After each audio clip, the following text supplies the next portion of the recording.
एक बार एक राजा के महल में एक व्यापारी दो गायों के लेकर आया। दोनों ही सुंदर, स्वस्थ और दिखने में लगभग एक जैसी थी।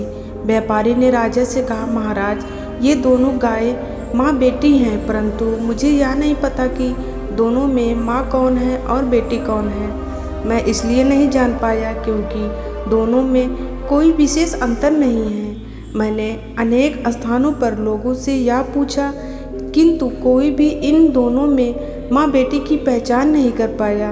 बाद में मुझसे किसी ने यह बताया कि आपका बुजुर्ग मंत्री बेहद कुशाग्र बुद्धि का है और यहाँ पर मुझे अवश्य मेरे प्रश्न का उत्तर मिल जाएगा, इसलिए मैं यहाँ पर चला आया। कृपया मेरी समस्या का समाधान करें। यह सुनकर सभी दरबारी मंत्री की ओर देखने लगे।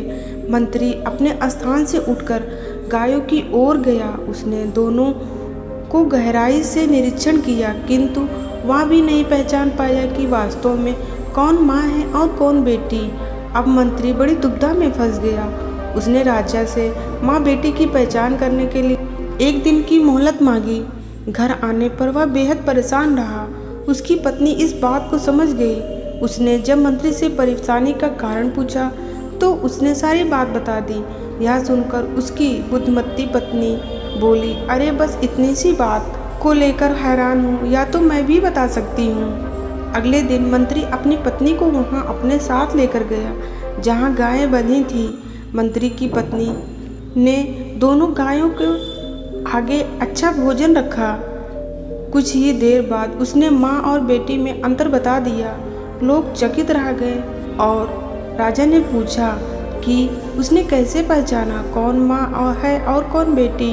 तो मंत्री की पत्नी बोली, पहली गाय जल्दी जल्दी खाने के बाद दूसरी गाय के भोजन में मुंह मारने लगी और दूसरी वाली ने पहली वाली के लिए अपना भोजन छोड़ दिया। ऐसा केवल एक माँ ही कर सकती है, यानी दूसरी वाली माँ है। माँ ही बच्चे के लिए भूखी रह सकती है। माँ ही त्याग करुणा, वात्सल्य, ममतत्व के गुण विद्यमान होते हैं। इस दुनिया में माँ से महान कोई नहीं है। माँ के चरणों में भगवान को भी झुकना पड़ता है। माँ ममता का सागर नहीं बल्कि महासागर है। तो फ्रेंड्स, मेरी ये छोटी सी कहानी आपको कैसी लगी मुझे बताना मत भूलिएगा और मेरे चैनल को लाइक कीजिए, सब्सक्राइब कीजिए, शेयर कीजिए। धन्यवाद।